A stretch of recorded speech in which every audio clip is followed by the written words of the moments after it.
What's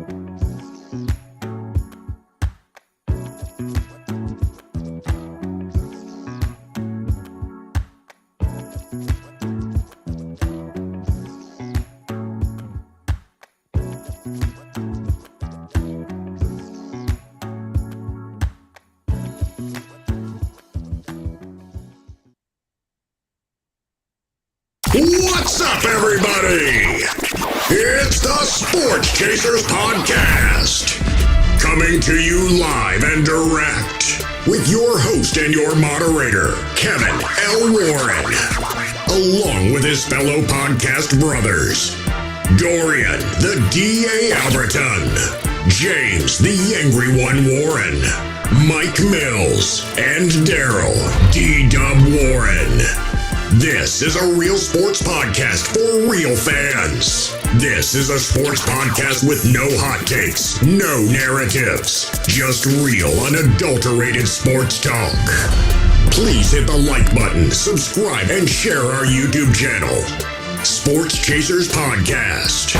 We can be found on all podcast platforms, plus all social media platforms by searching Sports Chasers Podcast. All information is in our bio. Please be advised, at times there may be some explicit and colorful language. We are the defenders of the fans. Now, here's your host and moderator, Kevin L. Warren!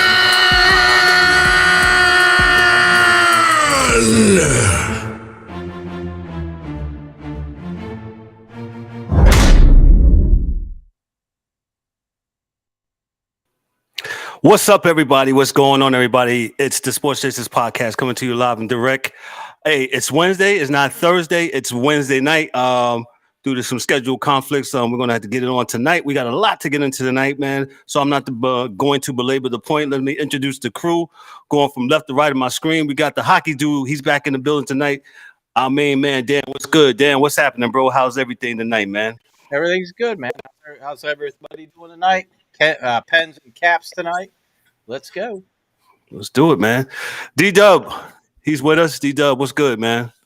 What's up, fam? What's good? What's good? What's going on? Wednesday night, Sports Chasers Podcast. Let's do it. No doubt. The DA, he's here with us tonight. Not witness protection. DA, what's up, bro? Hey, we're here. Hey, people. Hey, we got the angry one. He's back. He's with us. He's angry. He's definitely angry. What's going on, family? How y'all living, man? Good to be here on a Wednesday, not a Thursday. It's all good. Let's get it. Let's get it popping, man. Hey, last but not least, man. Hey, man, he's our WNBA and NBA contributor. Hey, my main man, Ryan DeSouza. Ryan, say what's up to the folks tonight. Ryan's actually going to hang out with us all night tonight. Going to talk a little bit about everything because we got some angry folks on this panel about the NBA, but Ryan's going to talk about stuff on the NBA, on the court. Ryan, what's up, brother? What's going on, man? What's up, fellas, man? Thanks for having me back again, man. I'm happy to be here. You know what I'm saying? Let's get going. Let's go get going, man. Hey, man. So, like I said, Ryan's here to do the NBA stuff. Yeah, I'll figure that out. Thanks, E. Yeah, we can't see Ryan on the thing. I'll figure it out here in a second. Ryan. Can't see me? It's the NBA. Yeah, no, I got you. Let me figure that portion out. You just keep talking. We'll figure it out. Gotcha. As far as the NBA, take it away, my brother.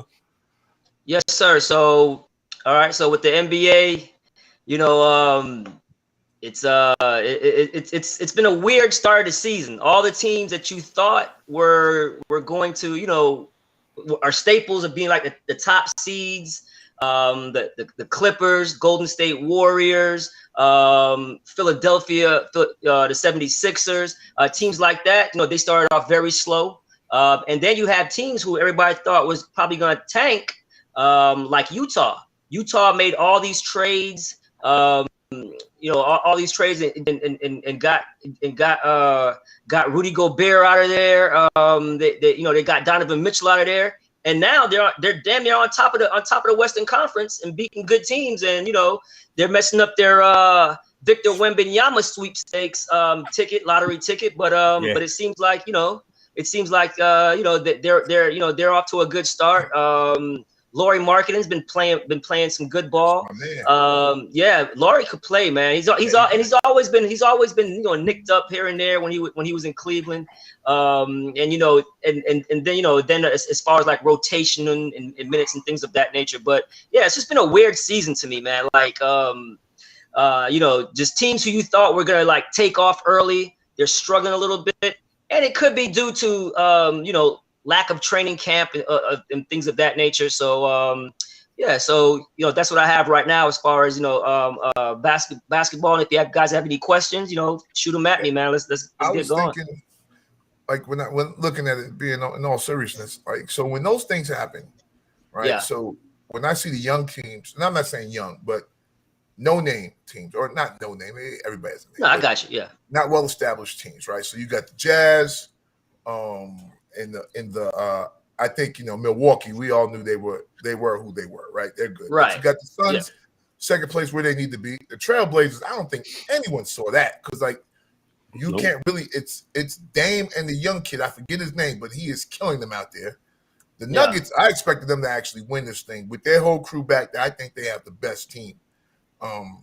Period. Like if with their whole crew back and Murray and Porter Jr.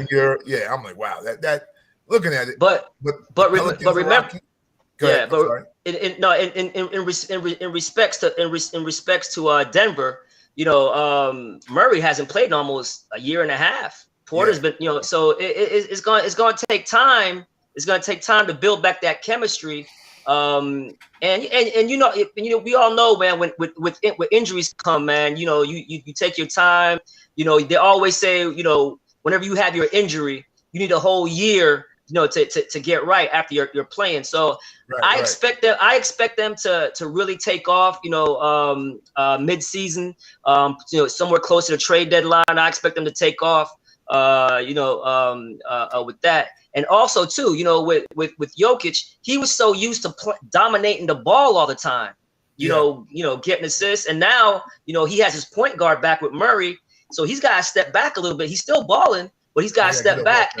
Right. Yeah. And then he's got to let them other guys find their confidence and, and get back into the groove. But yeah, I like Denver, man. Denver is definitely a team to watch with all those guys coming back. So where did Boogie go? Boogie Cousins? Was on that team. He was on that team, right? Well, got DeAndre Jordan there now, so he's standing tall, doing nothing. Right. I mean, Boogie's like, ever since he ruptured his Achilles, man, and he's just been like a journeyman, and it came at an awful time because he was in his contract year. He's about to get paid. Because remember, man, when he was on the team with New Orleans, they were rolling, bro. And him and Anthony Davis were rolling. And every kid, Nurkic, right? What's the other kid with the big beard? European dude, he was there. Power forward, Nurkic, whatever. Yeah, but yeah, for sure. Yeah. So I like Boogie. Right. So, yeah. So Boogie, he went to Golden State. He had a stop in Houston, but he's just can't find a team right now, a niche right now. So hopefully he'll get back on the groove with that, man. So but definitely, man. Let me ask you something, right? I'm sorry, D. I'll get to you, Ryan. Let me go to this. The Nets on the court with their coach. Yeah. So when Jacques Vaughn was with them in the bubble, and me and Dorian always said this, why wasn't this guy? Well, we all know why. Well, what's your take on Jacques Vaughn now being the coach and why he wasn't? He was named today the head coach, right? No more right. Officially, no more interim role, because the reason they were all ready to sign Udoka. Yeah, they were getting ready to sign him, and then they were getting a lot of flack for doing it. A lot of backlash. So they had to pause on it because they was going to get a lot of backlash with that. Even some of the Boston players, they were very unhappy that he was going to go back to the Nets. And I'm not talking about I'm talking about Jaylen Brown. I'm talking about Tatum. They had a rapport with Udoka, and they were very upset. Well, hold on. So what do you mean he's going back to go coach the Nets. You know what I'm saying? Just okay, he suspend him and let him come back. So it was a lot of posturing with that to me. The whole thing is a little weird. But back to your Jacques Vaughn point, like you said, he was a coach in the bubble, right? And they did well, and everybody thought that he was going to get the job, and just like nepotism and relationships, and with no coach. Just Saturday. Yeah. Oh, I mean, that's crazy. God, stop. That's crazy in itself. Yeah, that's crazy in itself. And with Steve Nash coming in, he had a relationship with the GM, obviously, and Right. they brought him in. It was sort of like what happened with Steve Kerr almost. With Mark Jackson. Mark Jackson got let go. They brought Steve Kerr in, and it was already like the foundation was already laid. You know what I mean? Facts.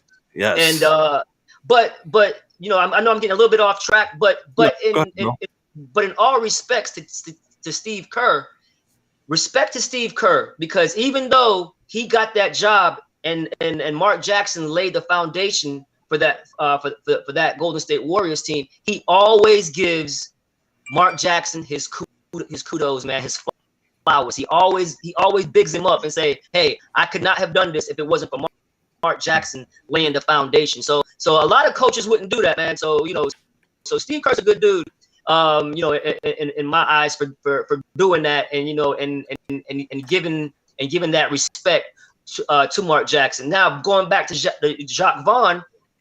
I thought it was a no-brainer that he was going to keep the job, because he was in Orlando at one point. Yeah. He did all right in Orlando. Very well there. Yeah, he did good and lost the job, and it was like shocking that Steve Nash with little to no coaching experience, but it's a name. He's a 2-time MVP. He's an offensive guy. Obviously he's talented. He's smart. He can run plays. But he just didn't garner the respect of the players, like obviously KD, and I mean when he first got the job, it came out, it's like, oh, we don't even need a coach. I'm like, they already threw him under the bus, doomed right from the top, like. Yeah, but like I agree. That like I thought he was in an obviously he had great players, and and when they made the trade for Harden, man, they were clicking on all cylinders, bro. Harden was when Harden first left Houston and went to Brooklyn, they were clicking. And then the hamstring happened with Harden. He tried to come back, but he wasn't himself. And then I mean, basically KD was like a toenail away from single-handedly beating Milwaukee. Because remember Kyrie was out. He sprained his ankle. Correct. And he was, so they couldn't buy a basket, man. So it was just KD. Joe Harris, I mean, could not hit an open shot, and he's a flat out shooter, man. It just wasn't in the cards. But all that being said, he was that close of going to the championship. And not only that, what if that was a 3-pointer? Milwaukee's eliminated. All right, Nets win the championship. And we're not even having this conversation.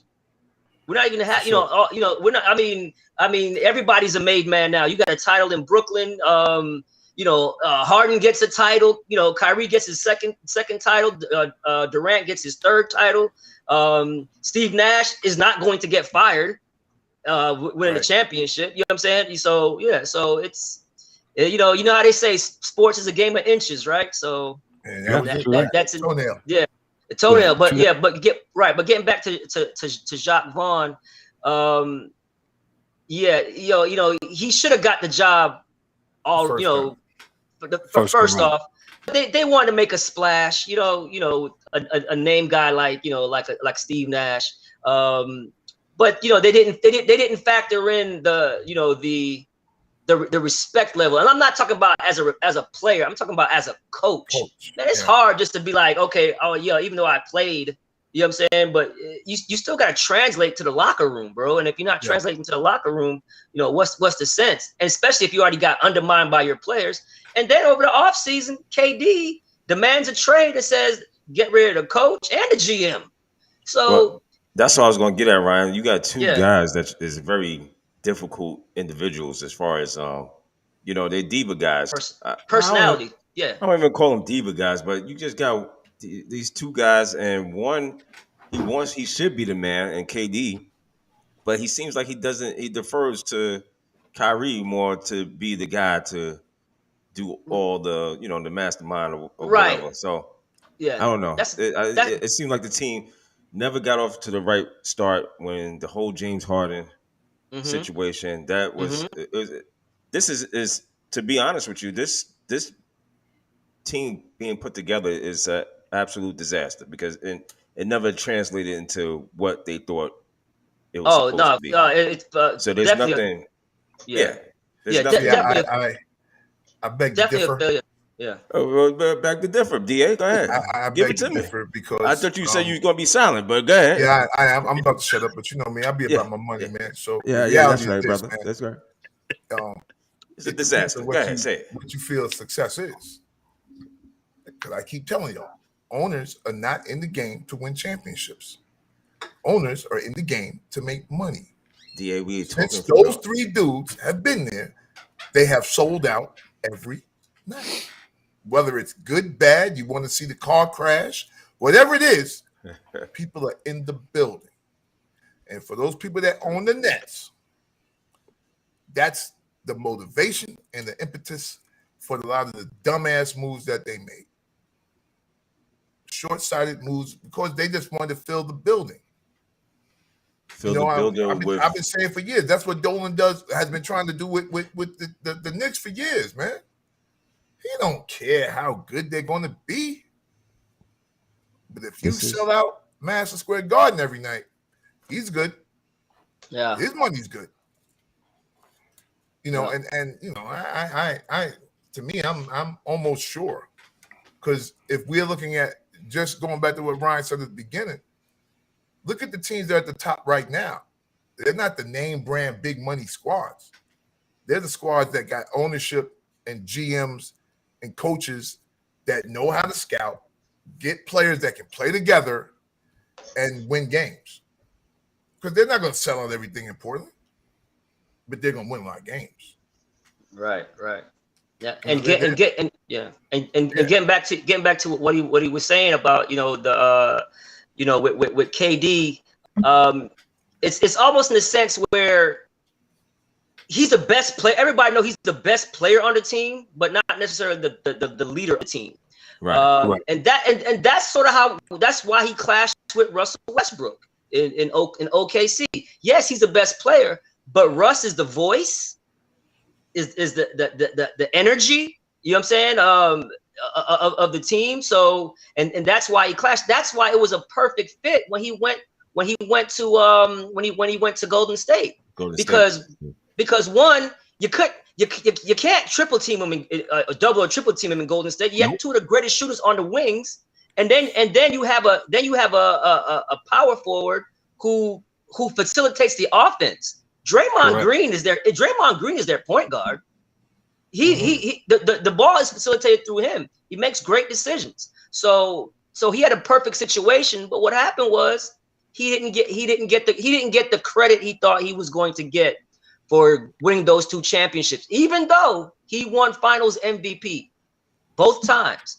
Mm-hmm. He did not get the credit and didn't get the love from everybody because everybody knew it was a weak move. You know, going to Golden State. You know, in a team that won 73 games prior, and already won a championship, and a team that you had down 3-1. You were up 3-1. Yeah, you were up 3-1. So you know, but you know, the record books are going to see that he has 2 titles, and we can't take it away from him. And he did his thing. He showed up. Hey, it was better than a bubble chip. I'll tell you that. and also getting back to what my guy was saying as well when it comes to the net situation with Durant. He's I don't want to call him a follower, but he's not vocal in the sense where That's aggressive. Yes, yeah, he's a follower. He's a follower. Yeah, so go ahead, say it, Ryan. Sorry. Yeah, so it's like he's following Kyrie in this situation, because I really think the best situation for them was going to the Knicks. That's why I thought and hope they went. Let me stop you right there, Ryan. As a Knicks fan, I'm gonna tell you why they didn't go. I'm gonna tell you why they didn't go to the Knicks. They didn't go to the Knicks because they was all drinking the Kool-Aid, and rightfully so. The Knicks have sucked the last 20 plus years. I got 3 other Knicks fans on here with me, and they have stunk. So everybody's been drinking Kool-Aid. No, nobody wants to go play at the Garden. The owner sucks, and all that stuff is true. It's true. So I believe that's why they didn't want to. They didn't want to go there. So but go ahead. To me, if you win one championship in New York, that's like three. That's the equivalent of 3 championships. You know what I'm saying? Like so when I heard that he was he was a package. KD's a package, so he's gonna go wherever he wants to go. I mean, Kyrie is from Jersey, right? Yeah. Right. Jersey. So yeah. Mm-hmm. Yeah. So and again, guys, it almost worked because they looked unstoppable when Harden got there. But to the point, Kyrie hasn't been successful without LeBron. In Cleveland, everywhere he's went. When he went to Boston, when he was there, they imploded, and they went to the conference finals against Cleveland and LeBron without him. Yeah, I think this is and your point is, no, I think this is definitely a case where you got 2 dudes that believe when they look in the mirror they see something that no one else sees. Right? Because you're the best player don't mean you're the leader. Absolutely. Or because you have the most skill don't mean you're the leader. Yeah, and their talent is undeniable. Yeah, but they don't have anybody else in their ear to say, "Yo, man, sit down, shut up, man. I got this." Right. You don't have to be. You can still be the best player and not be the most vocal dude on the team. Correct. Right. Because there's teams everywhere where dudes have that. You got that glue guy. You're not the best athlete. You're not this particular. The glue guy take care of it. You just do your part. Because in Boston, Tatum is not loud. Jalen is the loud one, but Tatum is the best player. Correct. Right. But this is the last topic I'm gonna say on basketball. I heard this other day and I thought it was real funny. The guy said, "Listen," he said, "So you got the old guys, right? LeBron, Curry, scoring 30 points a game. You know what 30 points a game don't get you anymore? Wins." I think Isaiah Thomas. I want to say it was Isaiah Thomas had made a statement. So he was on a broadcast, and then they were saying like, oh, okay, somebody's averaging 30 points. He's getting 30 points a night, but the team is giving up 120. That 30 point doesn't hit. No. Nope. Doesn't translate because you're giving it up. You know what I'm saying? So like if you're holding the team to 90. You're scoring 90 points. You got 30. Yeah, then that 30 point is gonna equivalent into wins and success. We live in a time where people on the 4-letter networks are telling me you don't have to play defense because you do so much on offense. What? Right. You couldn't make a junior high team doing that shit. Yeah. Right. You couldn't play on the junior high team doing that. But we supposed to accept that in the NBA and pay money to watch you play? But you don't play defense? Right. Yeah. Come on, man. Let me interject here. I feel like Ryan sometimes is the defense attorney for the WNBA and the NBA when he comes. No, it's all good, man. I'm asking. It's all good. It's all good. I got one other question towards that, and then we're gonna have to move on to hockey. This was a good ride. I appreciate you coming back through again. No problem. No problem, my brother. one other thing kind of correlates with what DA said. Yo, the load management with your man out there in LA, man. What's going on with Kawhi Leonard, man? I mean, I know I get it, you're hurt, man, but come on, dog. What's really going on? So the thing is with Kawhi is everyone knows if Kawhi is not 100% healthy, he's not playing, bro. He is not playing. He will not play. He's not going to play injured. Nobody should play injured. If you're injured, you're injured. Nobody's going to should play if they're injured. But if you got a nick, if you're hurt, you should play. You know what I'm saying? If you're nicked up, you should play. If you're injured, no. But if you're hurt, you got a bruise here, a soreness here, he will not play unless he feels great. And I don't know if there's an issue. I know there's an issue with the knee swelling up again or something to that matter. But right. I think the days of Kawhi being Kawhi is done, and it's because of health. And yeah, and the load management. And he started that term in San Antonio, load management. You know what I mean? So for sure, yeah. And then you go out and say load management, and then you win a championship. You know what I'm saying? You go to Toronto and you say load management, you win a championship. So it's a copycat league. So like, damn, they won a championship by doing load management. So everybody's gonna start doing load management. You know what I mean? So that we have done, yes. Yeah, and it's like, I mean, bro, back in the days, the OGs, man. I mean, they damn near played the whole entire schedule. You know, Ryan, you will not come on this show like these other guys and say back in the days. but seriously though, man, like it's. I don't think Kawhi has the love for the game like that. You know what I'm saying? Like where, oh man, I'm a little banged up. I'm gonna get out there. Nah, it's look, I gotta do what's right for me and my career. And if I don't feel well, I'm not going out there. That's why he fell out with in San Antonio, because in San Antonio he had a quad injury. I remember Tony Parker ripped his quad off damn near the bone, had surgery, and came back. And then what happened? How the whole thing blew up with Kawhi in San Antonio was Tony Parker said, "Shit, my quad injury was way worse, and I came back." So that was the whole thing right there. So that right there, all that trust that Kawhi had with the organization was done. Gotcha. It was unfixable at that point. When they felt like his teammates called him out, basically. It's like, yo, you gonna play or not? You know what I'm saying? And yeah. Right. Yeah. To that. The load management's hard. Yeah. D-Dubb has two things, and we're gonna move on to hockey. Okay, go ahead. No problem. Oh, one thing, the Utah Jazz. I was trying to figure out who is on this team, and I mean, I know D, you talked about Lauri Markkanen. This cat right now, they're playing Atlanta, and this cat has in 9 minutes got 16 points in 9 minutes. Yikes. First quarter. Yeah. This dude is pretty. I mean, you look at this team, you be like, yo, who's on this team? Who's they got Jordan Clarkson. Jordan Clarkson. Yeah. Jordan Clarkson is there. Mike Conley Jr. Conley Jr. You still got him. Yeah. They got the point guard in the trade. He's coming off the bench. Colin Sexton. Colin Sexton. Yeah. So basically, man, it's the case of, oh, my team ain't want me. They just threw me out like I was garbage. And them boys are hooping, man. They're like, bro, everybody in the NBA can hoop. It's just getting your chance.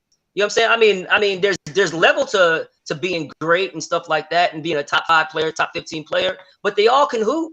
And what they're doing is everybody knows their role in Utah. It seems like, you have a talent like Colin Sexton, who was starting all the time, and now he's willing to come off the bench. You still got Mike Conley, who's a veteran there. You know what I'm saying? So yeah, it's Lauri Markkanen, he was good in Chicago, and I'm kind of shocked that he was he was in Chicago and they got rid of him. Yeah. So it's it's the case of when your team is bad and you keep getting you keep drafting, getting draft picks and lottery picks, right? Right. So they come in. Those guys got to play. You know what I'm saying? You're not gonna draft a lottery pick and him not get any run. So then then your minutes go down, or you get an injury, and then they start to ball out. They'd be like, oh shoot, we got somebody here who's on a rookie deal. So let's get some value for this guy because we don't have to pay him now because we got this guy who plays the same position and we can get some value for him.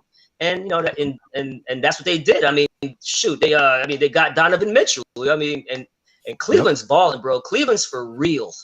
Yeah, Cleveland's for real. Definitely. Yes. Cleveland's for Yes, real. they are. Yeah. Yes, they are, man. We're gonna end the NBA on that note. Ryan, right. thanks a lot. He's actually No problem, gonna brother. hang out with us for us, man. We appreciate you the insight on the NBA. Absolutely. Next up, we got Dan, the hockey dude. Dan, following up with after the NBA. What we got in the hockey world, Dan? First of all, Dan, not to put you on your spot because you did not answer to me. That dude with the Boston Bruins. Let me just get that off my chest before we start. Should the Bruins give him a chance, or does anybody in the NBA, in the NHL, get that guy a chance? You sent me that, and Wait, set it up, Kev. What's the guy's name? Oh, go ahead. Well, I don't have it pulled up. If you got to pull it up for me, go ahead, Dan. Okay. I don't have it pulled up, but it's Mitchell Miller. Yeah, Mitchell Miller.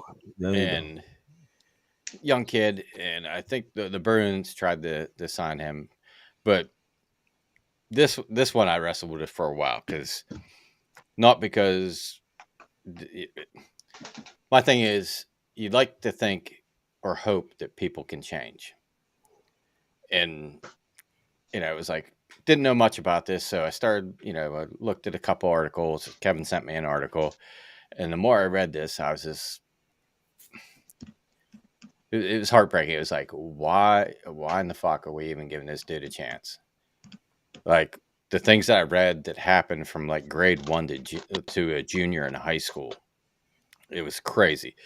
But so the person, I'm trying to think of his name.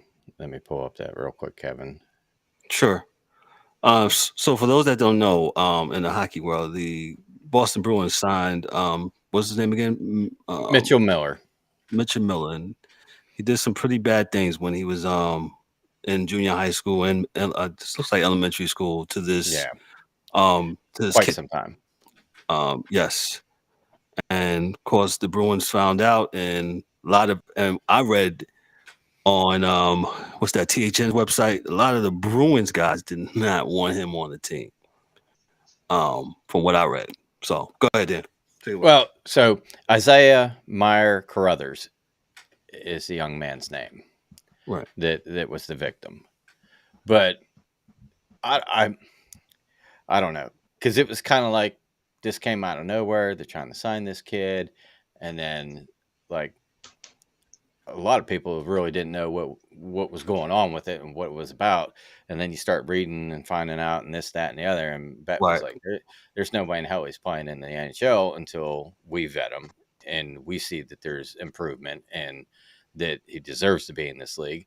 And I don't know who the scout or who the person was with the Bruins that thought this was a good idea to sign this person. I mean, you know what I mean? You have some people, like I'm going to talk about later with Evander Kane. He rubbed some people the wrong way. I mean, man, he got hurt the other day, right? Yeah, he did. He's out. Yeah, he got hurt the other day. Go ahead. Yeah, that's what I was going to talk about. But like, he's made his amends and been a better teammate, and like nothing to the extent of what's going on here. No. But you have some of those guys that make mistakes, and in football, baseball, basketball, whatever. But you would think you like to think kind of the human race that people can change, but this was one of those things where it was like, who vetted this guy? Did you not research what was going on? And you didn't think this was going to be an issue? Because after Bettman was saying, like, look, he's not playing in the NHL, not until we see proof of change. Well, it was like, well, he could probably play in the AHL. And then I saw where the AHL guy was, yeah, we're on board with Gary. The same thing. He ain't playing here either until we see that. So it was just it was one of those things that was a miscalculation on their part of even trying to do this, I think, because, Boston was on a roll. And for the last 7 days or whatever it's been, all they've been doing is answering questions about somebody that's never going to play in their fucking team. Right. Yeah. So it just made no sense whatsoever. It's like in the competitiveness, you're trying to find that diamond in the rough. Maybe the kid, I've never seen the kid play hockey, but maybe he's really good. And you get a young, talented defenseman. The other side of that is, there's a standard that NHL teams have in the locker room of who they are, what they're about, and what they want the impression or the example of how to be a good human is supposed to be. Dan, I got a question when you get me. Okay. But it's one of those things where, they spent a lot of time building up the character and the respect in that room. And then you just kind of want to like them to accept this. And I don't know that they even talked to the players if they wanted this. Question, D-Dubb. Yeah, it's a question for all of us. How long do we hold on to somebody's transgressions in the past? Like this happened like in first grade. Now I'm telling first grade. Till when? How long do we Till hold when? on? Yeah, I'm just asking. Junior year of high school, the last I saw that, like That's the junior year of high school. Yes. There's the same particular guy. Yes. Yeah, well, I guess you answered my question. I guess that's why I said you ain't playing, my G. That's why I said. Wait, I was trying to figure out how long was this going on. And I'm like, first grade? Are you kidding me? Are we going? I've done a lot of stuff, stupid stuff. Everybody has. The young man that was the victim was a mentally challenged individual. Yeah, correct. And that's what makes it wasn't just like this. This is the shit that makes people or young kids like in school go home and kill themselves. Yeah, like the amount of abuse, physical, mental, verbally. I mean, it's sad, and it was very disheartening to read what was going on. That this day and age, that shit's still going on. Wow. That's a good question. $5, D. Oh, I'm sorry. The reality is, at the end of the day, in all sports, man, they'll throw every effing thing out the fucking window, depending on how good you are. Because if he was really good, they would have tried to hide this whole state. They would have tried to do whatever they could so no one even found out that this stuff even happened. Mm-hmm. If he was good enough. Because it's happened in other sports where, guys come through. I'll give you a very simple one. What's your boy's name with the Patriots that killed himself in jail? Hernandez. Aaron Hernandez. Everybody knew who he was when he got to Florida. Yes. Yep. He already had open cases. He already had open cases. Yeah. And was catching charges with Urban. Right? Yep. While he's in school. And then the Patriots like, he's good enough to, he won the Super Bowl with him. Quiet it all down. So he starts shooting up cats in Boston. There's like, we can't stop it. You can't stop funny, it. Man, but it's crazy. They know who you are when you listen, man. Ain't nothing. Listen, we're all people. We've all been around people. Some people change. You can change as much as you want to change, as much as your atmosphere allows you to change. But if nothing changes and you're still the spoiled athlete that you were, why change? No one's kicked me off the team. I was shooting dudes in high school, and I get a scholarship to Florida.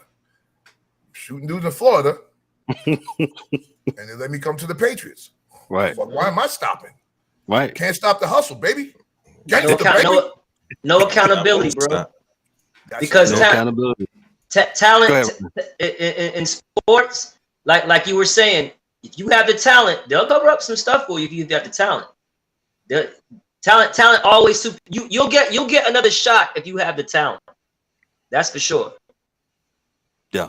So let me read this real quick. Thanks, D-Dubb, for bringing this up. NHL prospect Mitchell Miller was convicted of assaulting Meyer Crothers, who was a black and developmentally disabled, in 2016 when Mitchell was 14 years old. The Boston Bruins signed Mitchell to an entry-level deal on Friday, but ultimately rescinded the deal.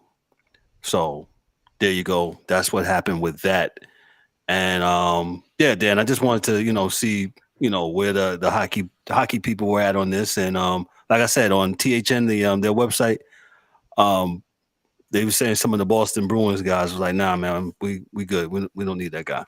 But like what DA says, and what Ryan says, sometimes talent in professional sports, if you got great talent, they will go all beyond means society. I've seen it firsthand. Greg Hardy in Charlotte. Right, Dan? Right? Greg Hardy with the Carolina Panthers. Yep. Me and Dan saw that, in person. Yes, it's so true. Go read it. But, Jerry Jones was like, I got to have him. He's a great player. Didn't read that arrest affidavit, but I'll be mute. And it's a public record, so I'm not making stuff up. Read it. And it's sometimes if you got the great talent, they'll look the other way. Dan, let's get off the ice stuff. Let's talk about what's going on the ice. Thank you, my brother. Oh, no problem. There's a lot of shit going on, dude. Like, I don't know. Like, Ryan was saying with the NBA, there's a lot of teams this year that aren't really supposed to be where they're at. New Jersey Devils in first place. Doing what they're doing, and then you got a lot of established teams that they're supposed to be up there that are shit in the bed. So, like, I looked at a couple different like power rankings or whatever, and I'm like, this is basically a power ranking on what they did last year, minus a few teams. Like right now, I still think Boston, Vegas are the top two teams. The Devils, they've been playing great as of late. I think they won like 7 straight. Yeah, they have first. I think they have first or second place in the Eastern Conference. Yeah, they're first place now, 20 points, man. Yeah, they won 10-3, and then like the Canes, they're still doing well. They got beat the other night by Toronto. The Islanders, like I said, different year, a little bit more, continuity to their schedule, not playing the first, 6 months on the road. They're back playing well. They beat your boys the other night, D-Dubb and Kev there. Oh, I saw the thing. Oh, Rangers is sing, Dan, sing. Apparently you left church early because the last hymn was not the Rangers hymn. I did leave church early, and yeah, you're right. You got me. Yeah. So you think it was a schedule last year, Dan? There might have a lot of it kind was. Threw dudes off. Because I think they played like 13 or 15 games yes. at the beginning of the season on the road. So you're living. Oh yes, the Islanders. Yes, so with the Islanders, they absolutely did play a lot of because their place wasn't ready. Their new they had to play on the road. And their new arena in Elmont, Long Island, New York, was not ready. So they had to play like the first 14 or 15 games on the road, and hell, that'll do a lot. So to you, but the Islanders are playing well. The Devils are playing well. I saw that. Well, the Bruins projected to do this well. I mean, they made the what's that divisional round against the Carolina last, which was a really good series, Dan. But what about this year? Go ahead. Well, the Boston's kind of tricky because there was a lot of question marks. Because was Bergeron going to come back? Rask had the hip injury. Was he going to still try to play, or were they going to go with the 2 goalies they got now, Swayman and what's the other dude's name? But so they had the talent. It was whether or not Bergeron comes back and how these guys play in net. And right now, like I was looking, what was it? They lost to Toronto I think it was 2-1 the other night. But prior to that, I think they won like 7 or 8 in a row also. But that's when all that bullshit came in, where they were answering questions about somebody that'll never play in the NHL instead of talking about their team and what's going on. There's like a bunch of like losing streaks that are crazy. Like the Senators lost 6 straight, Blues 8 Doesn't straight. even start. Doesn't even start. Come on, man. Oh well, I'm not going to share your team then, but I'll skip them and go to the Blue Jackets. Oh, you talking about the 4 and 6 Penguins? Yeah. The Flames, Calgary's supposed to be right this year. Lost 6 in a row. We're getting into that. But like Ullmark and Swayman have been playing really good for Boston. And I want to say one of them got injured the other night against the Penguins. I think it was Swayman. But Bruins going to be all right. Like, they got rid of the coach, Cassidy, and that was a big, thing for them because DeBrusk wanted traded because he couldn't stand the guy. And I think there was a lot of tension with the coach and the players, what the coach wanted and what the players wanted. And now that's changed, you can see that that extra, I don't know, irritation or pressure off your back. Now they're loving coming to the rink. They're liking their coach and everything is going well. So I'm not surprised. Were they projected? They were projected probably to be a playoff team, middle of the pack, maybe not a division winner, but now, yeah, they're leading the pack. But I saw some of these other ones and a lot of these power ranking BS things where, hey, what did we do last year? Because, I still see the Oilers up there. I still see the Flames up there. Right. And, looking at standings and stuff and who's playing well and wins and losses and stuff. Like Seattle. Didn't we joke on them most of last year? Oh, yeah. They just got the dope uniforms. But, hey, did you see their new mascot, the troll? No. Yeah, they just introduced this guy this year. It reminds me of the dude. Like I've been to Seattle and in I think it's Fairmont area. They got a bridge that goes across, but it has a big sea troll under the bridge in the overpass with its hand. It's like a statue or whatever with its hand on a Volkswagen Bug, and I think that's kind of the idea where they got that from. But hell, they've won 5 straight. They're in the playoff mix right now. The Jets are 8-3. They're playing well. The Red Wings, we talked about all their offseason mood, getting some of these veterans, Perron, Husso, and Net.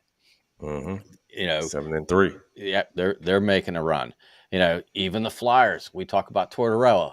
When's the dynamite going off? How long are they going to last before he?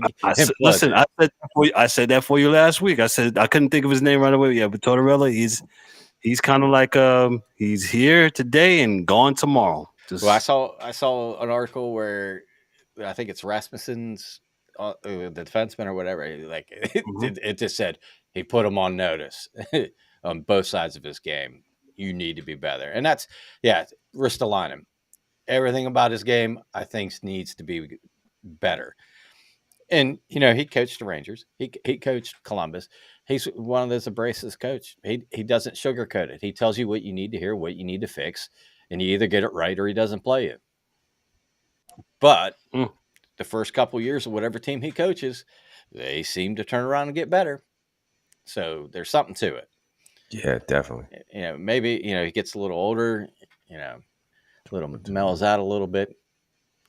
Maybe he can stay on for more than a couple of years. But some of these teams, like I said, the Devils, the Vanek, it's in net. He's 6-1 with a 2.18 goals against, a shutout. They're young. Devils 10-3. Yeah, they're fast as hell. 20 points. And they're not super, big dudes, but they got the Hughes. I think it's Blatt he's leading them in scoring, but they picked up Marino from the Penguins, a mobile young defenseman. They got Dougie Hamilton from Carolina, another good another good offensive defenseman. So they're putting the pieces together to mix in with what they already had. And a lot of these teams came out of the gate, the Penguins, they were 4-1. They haven't won since. But some of these other teams that didn't start off so great, now they're getting their shit right and getting the chemistry, and they're just waxing teams. Like Jersey isn't outscoring, like Edmonton tries to do. They're just playing smart. Take the opportunities when they can, play good defense. They got a good goalie back there stopping everything. So, another team, Vegas Knights, they lost Fleury or traded Fleury. Leonard got hurt. He's out. Logan Thompson. Anybody know who he is? Where he played college? I don't even know. I've never heard of this dude. But he's 7-2 with the 2.12 goals against, 2 shutouts. Jack Eichel finally, after Buffalo traded him to Vegas for talking draft picks, he's got 6 goals, 9 assists, 15 points, leading them in scoring. He's finally starting to play better. The team around him is playing better. Kessel, on the other hand, though, he got the Iron Man streak, but I think he's having a little bit of a rough time adjusting there. He's only got 5 points, -2. Wow. Maybe he gets that turned around, but hey, they're still winning. And that's the important part. Now, kind of the disappointments, of course, top of my list is Penguins. They're playing like absolute ass. I don't know what it is, but we've had goal, 2-goal, 3-goal leads several games, and we're just giving it up. And I don't know if it's a defensive system thing. The goalies aren't playing terrible. It's just no help. Hopefully we can get that straight. And we're playing the Caps right now. I think it's 0-0 here going into the intermission. We should actually be kicking their ass because they got so many people that are hurt. I think I just saw the stat before the game started when we were BSing.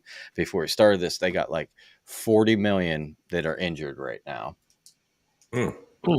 Yeah, it's crazy. Like Oshie, Backstrom, the human trash can, Tom Wilson.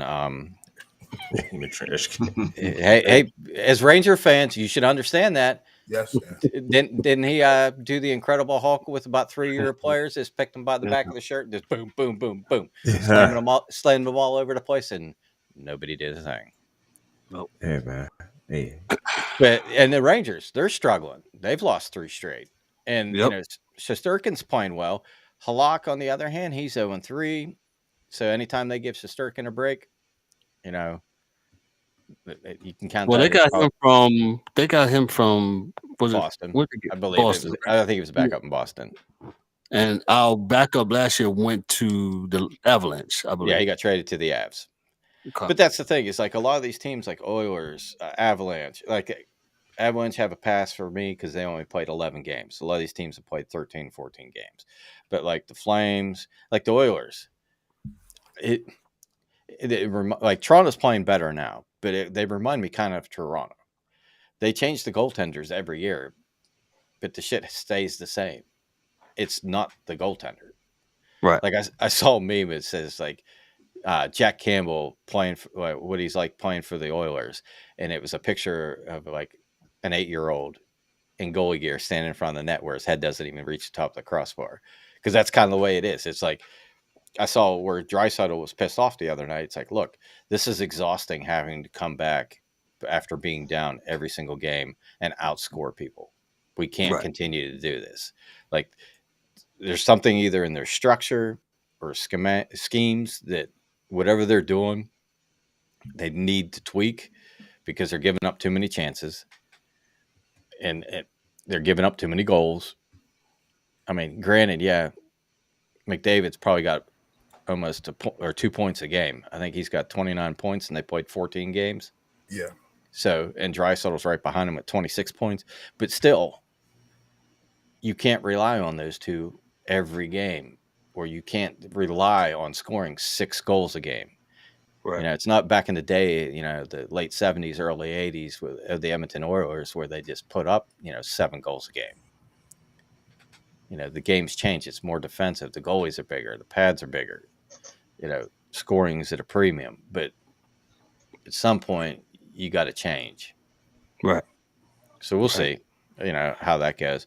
But we had a couple suspensions. One I'd really like to talk about. So in the offseason, the Florida Panthers traded Huberdeau, Uyghur, and a draft pick in a condition, I think a younger player, AHL player, to Calgary for a Mr. Tkachuk. And I don't know if anybody watched this the other night. I believe it was Florida and the LA Kings. And it was late in the game, under a minute, and Florida had the puck in the zone. And so the goalie's in there, Jonathan Quick. He's playing the puck. Guy shoots the puck. He stops the puck. So he's got the puck in his glove up here, and then you see the stick come in and kind of hit him in the mask. Not a big deal. That happens. You know, you're trying to tip the puck. But it was funny because if you watch the YouTube clip of it, they're all like, "Hey, what's going on? What are they talking about?" Because they went over to the penalty box, and if this would have been like the old days when we talk about like before they got politically correct and put in the instigator rule and tried to cut down fighting, like when his dad played, if his dad did this shit, he would have got his ass kicked all over the rink. But the dude tried to nonchalantly kind of look away, but he took the tip of his blade, turned it, and if you look at the goalie masks, it kind of comes down here, and there's an opening the puck can't fit through, but he turned the blade of his stick and like pushed it inside the mask. Yeah. And hit like around the goalie's eye. And of course he went, real fucking dirty. And he went down, and after a while they kind of figured out, oh, hey, this is what happened. So he only ended up getting 2 games, which I think is BS. That should have been a lot more. Yeah. Because, it's one thing to, cup check somebody or, slash them in the back of the legs where the pads are, something like that. But when you start going after something as important as your eyes in your face, yes, that's totally, absolutely unacceptable, and it should be dealt with differently than these normal penalties. Like Josh Anderson hit the guy the other night from behind. He got 2 games from the Canadians. And was it Solovsky, the young kid from Montreal that was drafted last year? He hit the dude from the back and put him like face first in the boards. He also got 2 games. And then Kaprizov from Minnesota the other night, like these were all within like 3 days of each other. Kind of took his stick, and they gave him a match penalty, which I get it. And they only suspended him 5K because although I think it was merit on the intent of the slash of Drew Doughty, but like he hit him in the head with the stick. So he got a match penalty, 5 minutes, and out the game he went. But like the hit on, I think it was Josh Anderson the other night. I think it was Peter Angelo at Vegas. And it reminded me when we were talking about the McCarty and the Claude Lemieux and the Chris Draper. Right. Very, very like Peter Angelo got his face turned just in time. Or you may have another instance of the massacre in Detroit. Gotcha. Evander Kane, how did he get hurt again? So they were playing Tampa, I think it was last night. And him and Maroon were just inside the blue line going to the boards, battling over a puck. He lost his balance and he went back and he landed on his back. And then another player, 2 players came by, and it looked like the second player basically skated on his wrist. Right, because his saw the thing, his half his hand, his left hand, I want to say, was exposed. Yeah, it was his, like looking at this picture, it was his left hand. Right, and so if I would have thought of this, I would have got props. But so like the elbow pads kind of go from like here to like here, and then your gloves are usually where my watch is. So you got like couple inches when you're down like that there's nothing in there other than the jersey. So if you turn your glove, the cuff moves and opens it up. So I think when he was down and his hand went back, it exposed it a little bit. I mean, it's happened before, but yeah, like soon, like Maroon knew it soon as he like looked down and saw him and he was getting up. You could see in the replay that he's calling to Tampa like, "Yo, he needs help." Yeah. Right. And like the referees knew it right away. They blew the play dead. Kudos to the doctors and paramedics and everybody that was at the arena that took care of him and was able to get him to the hospital because it could have been a whole lot worse. Yeah. Yeah, there was. Yeah, it looked like somebody shot a deer and gutted it on the ice. There was this. Those that are looking, we're showing it here on the screen here. I'm sharing my screen, and you see it came balls down here, and then you'll see right there. Bro. Clips him. And then watch as he gets up. See, there's already a pile of blood on the ice, and he's grabbing it, and he's like, "I gotta go." Gotta go. Yeah. And it's get out of here. Yeah. And I saw that he did post a thing, thanking everybody at the arena and the hospital and the paramedics and the doctors and everything. But yeah, he's gonna be out like 3-4 months. Yikes. Dan, see, I had you with the props. I got the video even better, man. So look at that. Yeah, I don't know if we have rights or permission for that, but I didn't. As you can see, I didn't. There was no whatchamacallit. There was no sound. no audio. Audio. He's Dan K. Sorry, Dan. Did you have anything else? I'm sorry. Before we move on to before baseball, I'm gonna go to boxing real quick because Darrell put something in the notes. I know Ryan wants to jump at the bit with boxing. Anything else with hockey, Dan? Before we move on. No, like I said, we're kind of like in that first sector of the season. So between like 12 and 14 games. So by next week or two, we should be around the 20 mark, and then we're going to be able to probably better decide or analyze who's for real and who's going to need some help. Okay, gotcha. He's Dan K, our hockey dude with hockey every other week. He's on, man. Hey, we're going to go to our boxing correspondent. Yep, we got it all. We got D-Dubb. D-Dubb, what's going on in the world of boxing? And as you put here in the chat, you're sick of the WBO. I'm so sick of this shit, man. The WBO, WBC, IBF, all y'all. Yeah, I'm sick of it. They need a commissioner. They need somebody to regulate this thing because I get a alert. Earl Spence and Crawford. It was just told a while ago that a couple weeks ago they said they wasn't going to fight. So disappointment. That's the fight that everybody wants to see. Now I'm looking at Earl Spence's order to fight Keith Thurman. Now Keith Thurman is a good fighter, but I think he's had his time. I think his time has passed. Right. But that's not the fight that the people want to see. So I guess this whole thing where these fighters, man, they don't seem to. It's not their fault, all of it, because a lot of it is just promotion, and it seems like the WBC has ordered several guys to, vacate. Yeah, if you're not going to fight, you're going to give up the belts. They already got Deontay Wilder fighting D's man, the bodega man, Andy Ruiz. Ruiz will knock him out, dog. But to your point, go ahead. No, I was going to just say, man, we've been talking about this, man, as kids, man. The boxing world trying to get something regulated together. It's never going to happen. It's never going to happen. Yeah, I'm with D. I hate to sound like the Debbie Downer. Ryan, I want to hear your take on the boxing world. I know you got some takes. Yeah, with all the like you said, with all the the WBO and all the rest of it's just too many cooks in the kitchen. You know what I mean? So so what happens is it's not like it's UFC where it's Dana White, and Dana White is say, hey, you got to fight him or you lose the belt. You know what I'm saying? And so that's what they need. They need somebody just like that. That's the format they need.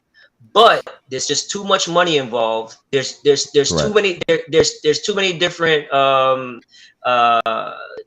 promotions. You have Mayweather. You have De La Hoya. You have Bob Arum, Don King. I mean, he's still around. You know what I'm saying? So shout outs to Don King. He's actually hospitalized. He's 91 years old. Yeah, he's wow. He's in the hospital. Yeah, so. I didn't meet him personally, but I know he's still I got you. Yeah. So so getting back to what you're saying about Crawford and Errol Spence. Everybody wants to see that fight, right? But they're in their prime. But they're in their prime. But this has been going on with this for years. Happened with Mayweather and Pacquiao. You know what I'm saying? They were supposed to fight, but Neither one. You know what I'm saying? Neither promotion team wants to put their neck out there and they're fighting their fight to lose. So what they're doing is they're protecting their boxer. Right. You know what I'm saying? Yeah, and they keep it for as long as they can. If you got belts, they keep it all in their stable, and they don't want nobody. You lose, then they lose all the belts. Correct. And you know. And Kev, I don't mean to sound like the old man get off my lawn, but back in the day, fighters wanted to fight the best. You know what I'm saying? Haven't wanted to fight Sugar Ray. You know what I'm saying? They're like, no, I gotta test myself. And you know, and to be honest, I think I see that in Shakur Stevenson and Tank.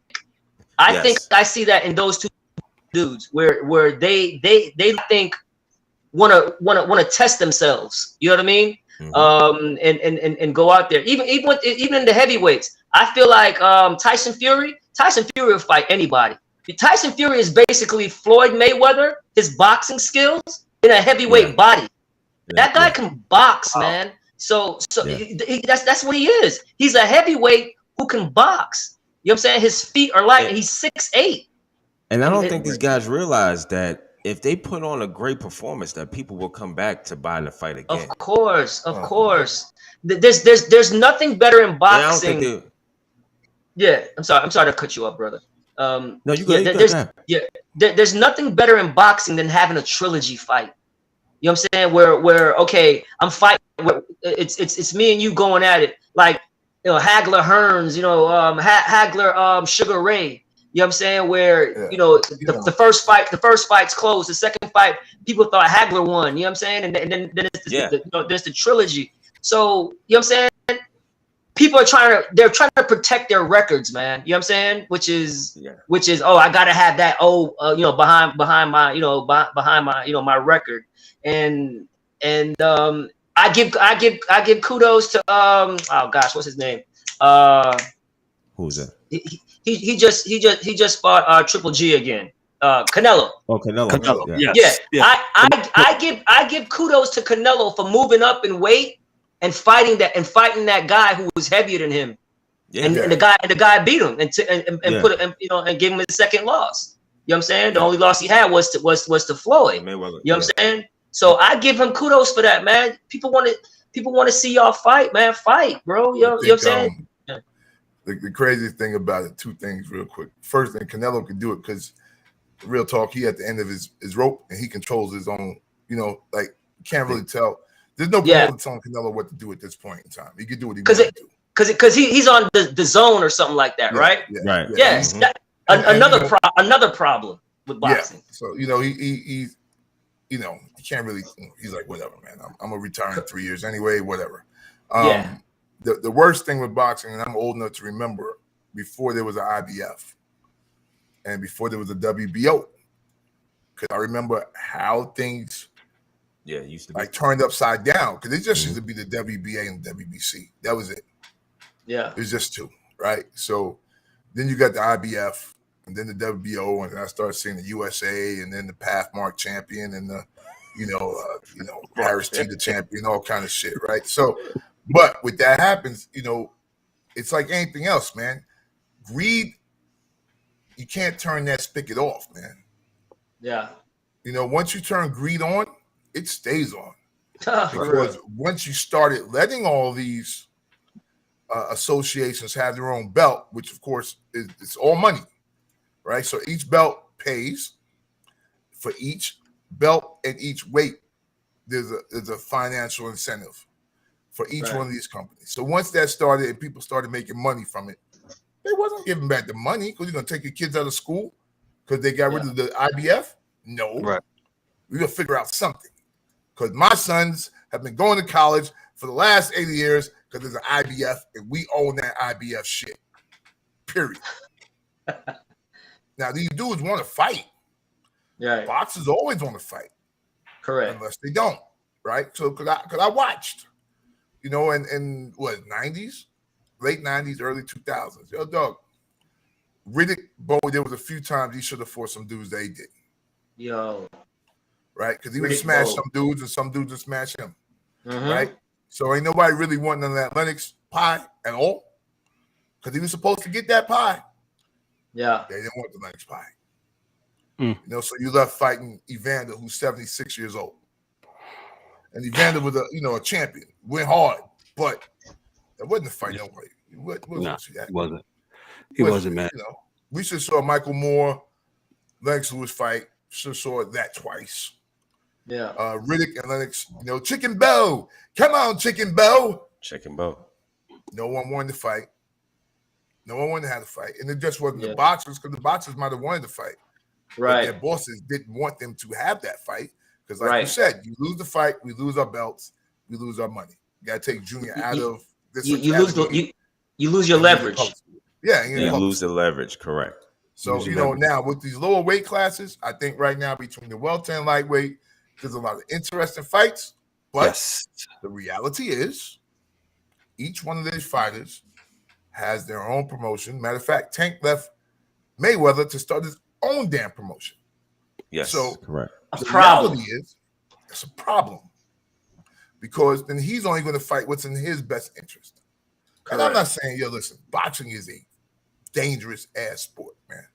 So I am not one to tell you to get in that ring willy-nilly. I am not going to do it. I'll tell you, fight Jake Paul 18 times to get your money before I tell you go in there and get your head scrambled one time and can't. Yeah, let me stop you. Let me stop you right there. When I mentioned Jake Paul the other weekend to D-Dubb, and he was like, "Kev, if you don't get off," and he said, "Get off my phone with Jake Paul." I'm not mad at Jake Paul. He's out there for the money. He's a capitalist. Listen, he's making the money, but my thing is, do it with the rest of these guys, man. That's my thing. But he found a lane. Oh no, D. He can't even get a license, man. He's not a boxer. He's a celebrity boxer, man. Yeah, he's not a professional boxer. I don't consider that. Can't get sanctioned for it. He's not a professional boxer. I guess you got to go to WWE with your bro. That's what he just did his own WWE, and he makes the money on his own. I mean, if people buy it, that's on y'all. That's y'all want. They do. We tell you here to vote with your dollars. If that's what you want, you choose to go over there and watch that shit. So be it. But that's just not my. Let me get Eric in here. Eric, explain that vote with your dollars thing that we say here on the podcast. Yo, man, vote with your dollars, man. Yo, it's basically, if you ain't liking something, man, pull your money out of it, man. It's just that simple. Put your money into the things that you like. Don't just go with the flow, the get along gang and all this other stuff, man. So that's basically what it is. Gotcha, man. Yo, we're gonna move along. Somebody's mic there. We're gonna move along, man. We got a lot to do, but we're gonna go a little bit over, just a little bit over. Hey, the Houston Astros. Astros. Sorry, my bad. H-Town. The Houston Astros won the World Series. They beat the Phillies 4-2. They beat them on Saturday night, 4-1. Pretty much the game winner was Yordan Alvarez hit a 450 monster shot, 3-1 home run. That pretty much straightaway center. And that pretty much seized the moment for the Astros. The Astros are the winners. They got a little dynasty going on. We kind of talked about that last weekend. Before we get into that, Ryan, I like to ask people why you are a fan of such and such team. So how do you become a fan of the Astros and the Rockets? Okay, and the Rockets. So I was in New York as a kid. My dad is a diesel mechanic. So when they had the oil boom and the diesel boom, my dad was sent to Houston, right? In 1982. So I was 7 years old, 82, 7 years old. And so I started watching sports. I love the Astros, love the Rockets, Houston Oilers / Tennessee Titans. I don't mess with the Houston Texans, though. I was never in Houston at that time. So I roll with the Titans, who are the Houston Oilers. I roll with the Astros, and my favorite team is the Houston Rockets of all time. But so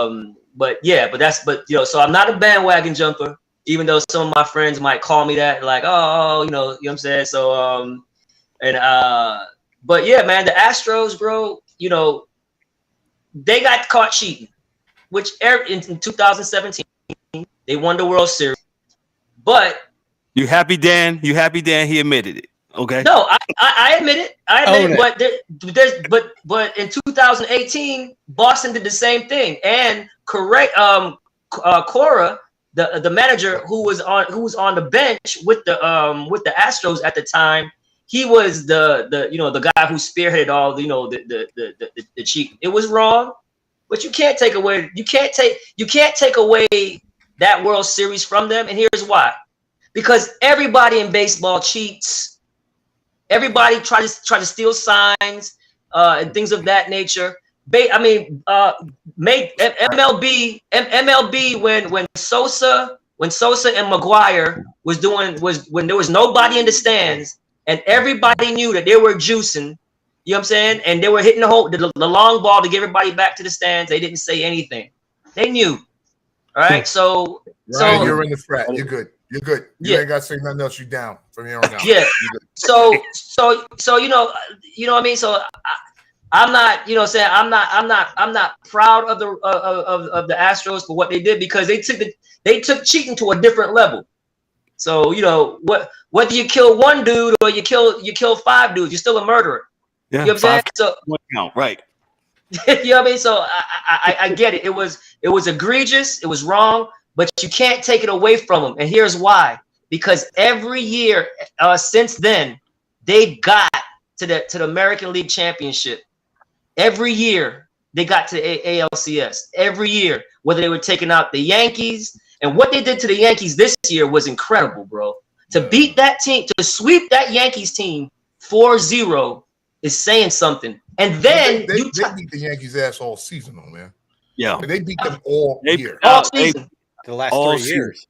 Let me, yeah, Dan, that too. Let me tell you about the Yankees real quick, Ryan. As a Yankee fan, lifetime Yankee fan. This year, and the Yankees have been to 5, American League championships, and have done nothing.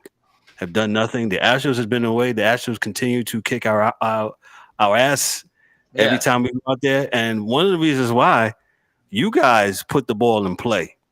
We don't. We make contact. You make contact. Yankees don't. Because is it the whole? I mean, you guys broke the strikeout record in a 4-game series. Yeah. I mean, one game 17 strikeouts. I'm like 17 strikeouts, bro. Yeah. Dave so Kingman, baby, Dave Kingman. So they make contact, and not only that, man, to go to the World Series and pitch a combined no-hitter in the World Series, bro, in Philly. After you got beat by the long ball, in game 3, Philly was amazing, man. They hit like 5 home runs. 5 home runs, and then in game 4, I mean, the Astros just went nuts. Like they had the best pitching staff, bro, and not only that. Last year, they probably should have won last year and beat the Braves. What happened was they didn't have Verlander. Yep. They didn't have McCullers. They didn't have their two best pitchers. They didn't have their ace and their second best pitcher. And it went to what? I think it was game 6 or I think it was game 6 or 7. I'm not sure. But what they did, man, is nothing more than remarkable. Not only that, man. You lose Correa, all right. You lose Springer, you lose George Springer, Correa. These are like all-star guys, okay. You lose Cole to the Yankees, who becomes your ace, and they still get back, So y'all find guys like this, like what's my man that hit the 450 shot? Y'all got him from the Dodgers, right? In a trade. Correct. It was a trade. And they said he wasn't all that with the Dodgers. Right. So they go ahead. Yeah, no, they the Astros definitely have a good farm system. Their scouting is they say their scouting is top notch. Look at the Pena kid. The Pena kid won as a rookie. He replaced Correa, who's a legend already in Houston. Yep. right? Carlos Correa. He replaces Carlos Correa as a rookie. Wins the MVP in the American League Championship, and then wins the MVP in the World Series, bro. So it's also empowering the players. Dusty Baker was the right guy for the time where the Astros were got caught with the cheating, the cheating and things of that nature. So Dusty Rose was the best guy. He's a calming factor. He has the respect of the ball players. He's a legend. So like we were saying, man, I'm so happy for Dusty Baker to finally get the chip that he deserves, man. So yeah, super proud of the Astros, man. Gotcha. And real quick, shout out to Mattress Mac for betting $10 million on the Astros and won $75 million, the record for sports betting. Wow. Yes, I saw that. That was phenomenal. Yeah. Yeah, we'll do. Yeah, he put that. Eric, let me get Eric in here. Eric, yo, what was the difference, real quick? And we're talking baseball still, between your man Tony La Russa and Dusty Baker. Stop right there. That's not my man. Okay, my bad. You already threw me off with what was the question again? I'm sorry. Yo, this dude is angry, man. The difference between La Russa and who? And Dusty Baker. Yo, Dusty Baker, man, listen. Dusty Baker, if you look at it, Dusty Baker, well, every team that he's been on, he's been a player's manager. You know what I'm saying? He always got along with his guys for the most part. He always found the right buttons and the right buttons to push at any given time. He was the best at it. And now with this World Series title, it solidifies that. Tony La Russa probably should have retired about 5-8 years ago. In all honesty, he doesn't command the locker room anymore. He doesn't command the team no more, and we all seen it. So, yeah, I got you. Shout out, and I would just say this, Ryan. Everybody up here will tell you, man. I always said I didn't understand why Houston had to cheat, because to me they've had the best team. They were already besides the Dodgers for the last 5, 6, 7 years. You know what I'm saying? Correct. From the team that they put out on the field, from their farm system, and their foundation of the organization from top to bottom. To me, they was the top class of the American League. So I don't know why, but again, the proof is in the pudding. Shout out to y'all, man. Appreciate you, brother. Gotcha. Yes, let me address this question to Dan. Most sports leagues are a copycat league. The Phillies. Salute to the Phillies. I did not see that and I'll reiterate, the Phillies fired their manager around mid-May, and he did a wonderful job of righting that ship. Harper was hurt, and do other teams try to do what the Phillies do now, Dan? As far as firing managers in the middle of the season? Well, just doing what they're doing, how they was able to right the ship, and because they was in last place in the middle of the game. Go ahead. Part of it was the coach, but the other part of it too is look at the talent that they have. Yes, they have good players, so it's not like they were a shitty team like the Pirates and don't have any hope. They had players that had talent. It's just a matter of getting the ship righted. And they did that. And I think with Harper going out, that was a blessing in disguise for them, because that's when they came together, and that's when they started playing better after they fired the coach. And when he came back, he just slipped back in, the lineup and then on the field and did his thing like he's been doing. Right. And they became, that was the thing, because, some people at work were talking, I said, look, man, I know the playoffs are starting, but don't sleep on the Phillies. They've probably been the best team the second half of the season. Yep. And don't be surprised if they make the World Series, because they can beat all those teams. And, right. They did. But as far as other teams in the league, if you don't spend money, you don't have pitching, and you don't have a farm system, you could have the Philly fanatic behind the bench, and you're going to get the same result. I mean, that's what it boils down to. So, like, copycatting is not the same in baseball. That would be the Red Sox and the Yankees bidding over the same all-star from another team every offseason. Facts. And then now the Dodgers are doing it. So that's more the copycat thing, where what the Phillies did is they weren't playing good. They fired the manager. They got their shit right, got their star back. And they probably got back to fundamentals and started working on hitting, and that's a lot of it too, is where I think the Yankees Never did that. not only did their pitching kind of fail them, but you don't have anyone on that lineup that can hit for singles or doubles. Nope. Putting the ball in play. It's yard or nothing. Yeah, that dude hit how many home runs? 62. I mean, he was the only one that hit for average and home runs and RBI. Like, he was the only all-around player you had. The rest of them was yard or done. Right. But to the Yankees' credit, though, they did have two guys who were hurt, who were their contact hitters. Like, both of them were their contact hitters. Their names stick in my mind. No, I get it. Yeah, you're right. You're right. Go ahead. So to their credit, they weren't at full strength.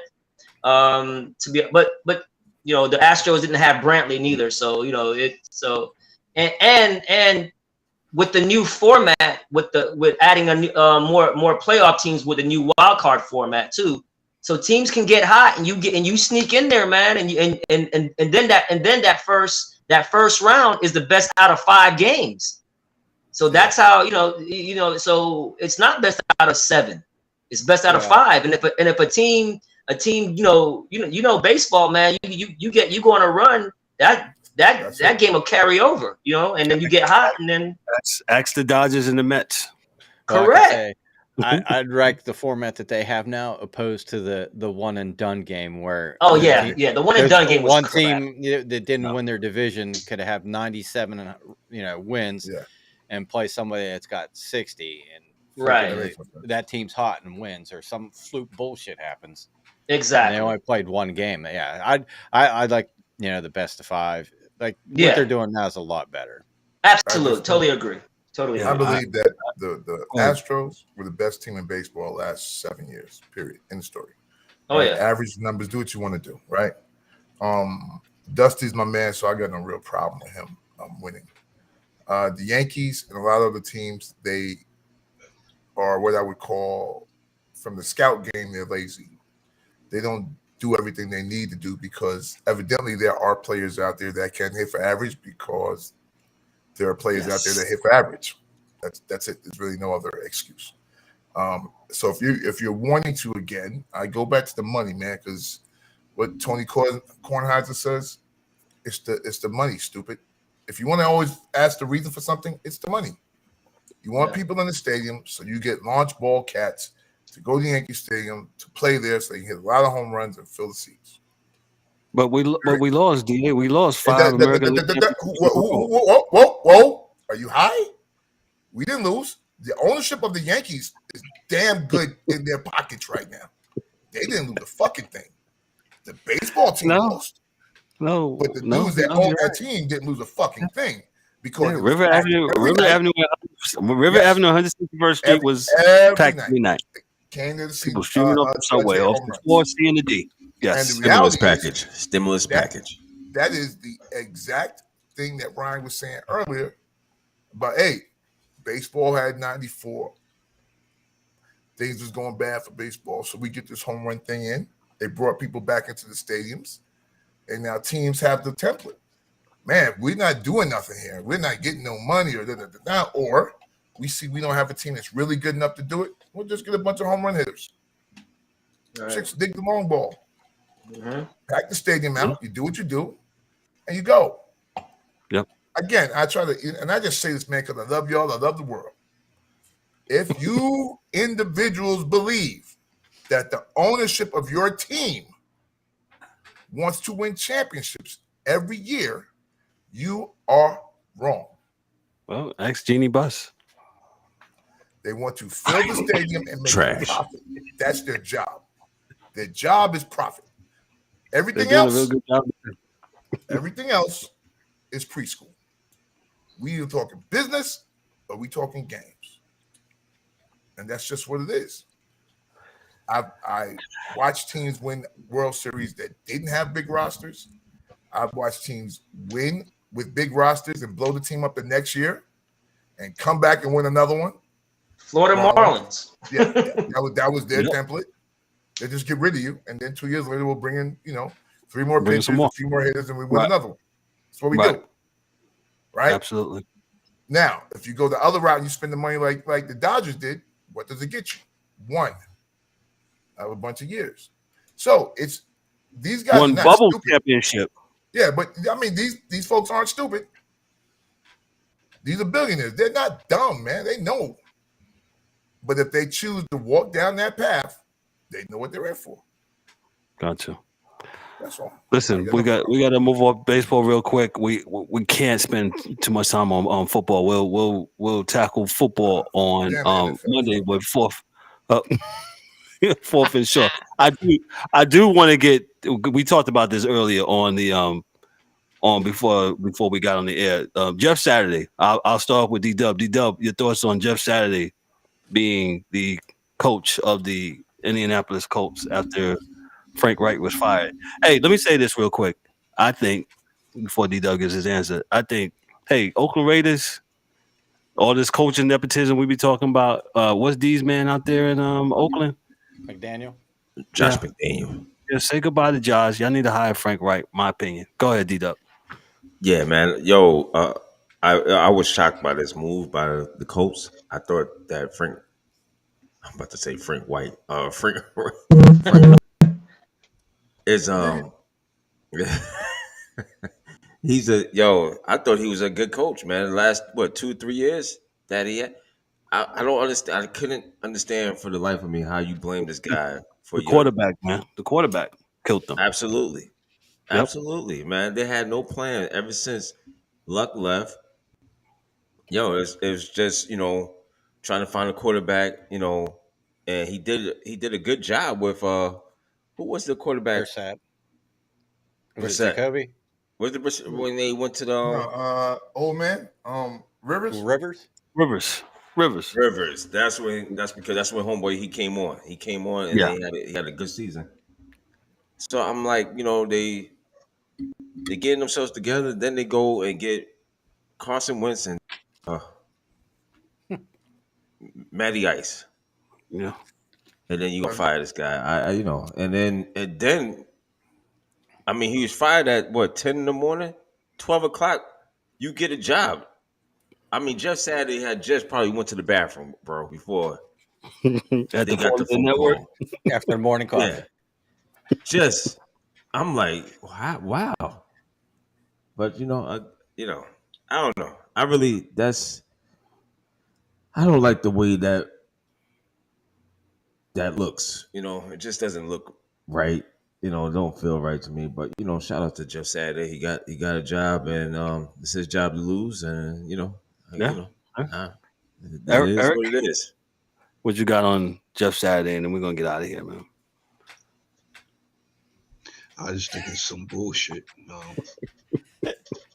I don't understand how you fire a guy. I thought Frank Reich did I'm not going to say a phenomenal job, but he did serviceable. He did better than most would under those circumstances. Right. People point at the quarterback this year, but I will also tell y'all to also look at the running game. There was no run game. Where is well, Mr. Taylor?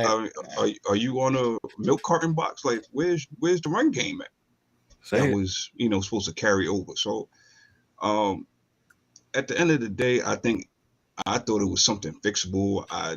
Like D-Dubb said, this caught me by surprise. And no, I'm not an Indianapolis fan, but I'm a fan of football.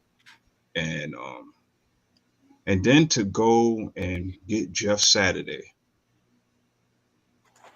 Look, I don't man. To each his own, like D-Dubb said, it doesn't look good, but there is a recurring theme that has been talked about in each and every sport that we touched on tonight. If y'all don't know what I'm talking about, go back to the beginning and watch the show all the way through. That's right. People and their little cliques, their little management teams or whatever you want to call them, their organizations and their brands and the money. That's all I'm gonna say, man. Yo, shout out to Jeff Saturday. I hope you do a good job, bro. We'll see. Oh man. Man. Yeah, Jeff Saturday got the job. We are over our time, so we'll address all NFL stuff on Monday morning. As you say, this was a great show. Really I think Ryan had to leave or he got booted off. Let's see if he'll try to get back on. But hey, Ryan, appreciate you, bro, coming through. Definitely. Did a great job. Out with us. Yes, sir. Man, he did a great job tonight, as always. Coming through and talking, NBA. NBA to me, it's been a hard watch, but I'm thankful for Ryan coming through. Paul shots, we'll start off with the DA. DA, what you got for us, my brother? As we Hey, everybody take care, be safe. And that's it, man. Be careful. Gotcha. Thank you, Good DA. show. Thank you, Ryan, and everyone. Be safe. Have a good one, man. Please. Gotcha. D-Dubb, what you got for us, brother? Yo, man, peace to everybody. Yo, thank Ryan for coming on out, hanging out with us for a little bit, giving us his opinion on the NBA. Nothing too heavy. Again, enjoy the show. See y'all next week. God bless. Thank you. Dan, what you got, bro? Oh, great show. Shout out to everybody out there that joined chat or listening or watching on YouTube. Shout out to Mikey. Miss you, buddy.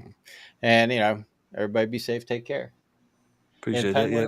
Penguins are up 3-0. No, that's going. That's not. They'll find a way to lose. That's not. Well, I'll tell you what, though. Check YouTube later for Ovechkin hitting Jan Ruda. He absolutely blew him up. There you go. Eric, the angry one, seems very angry today. Very But- angry. Yo, nah, I'm Angry, I'm bro. just a little bit under the weather. I'm under the influence of pain medication, but it's all good. Hey, yo, man, nothing heavy, man. Yo, shout out to the Chasers, man. Shout out to Ryan. Shout out to Mike Millie. You know what I'm saying? Everybody out there, in YouTube land, Twitter land, everywhere where we have found that. Put it on the scroll, Kev. You can Oh, find yeah. us There you on go. all major. There you go. There you There go, you right there. You can find us all social media platforms. That's right. You And know we're what I'm on saying? all major yo, man. podcast platforms. Boom. Yes. So, nothing too heavy, man. Thank y'all for joining us. You know what I'm saying? Giving us a chance. Thank y'all. Thank y'all for all your shares, or your likes, or your dislikes, whatever it is, your comments. Yo, man. Everybody be safe. Take care of your fellow man, woman, and child. And we just got to do better, man. Other than that, man, we'll catch y'all Monday. It's the Chasers. Appreciate it. Yep. Appreciate it. I don't have anything too heavy. Like I said, man, this was a really good show. We got a lot to talk about. Thank God we are able to have things like fourth and short. We didn't even touch college football today. The playoff thing came out. Like D-Dubb said, if you're not in the top four, who cares? Nobody cares. It's still interesting this year. It's still interesting, D-Dubb. It's going to be interesting. Okay. So yes, we'll absolutely. We might have to sneak that in on Monday with the college football after this weekend also.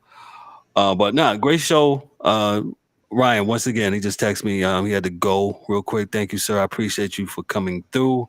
Thank you guys here tonight. All the fellas here from the Chasers. Mike Millie is doing grown up stuff. He's working, so he couldn't be with us tonight. So because of the schedule change. But man, hey, I'm grateful, man.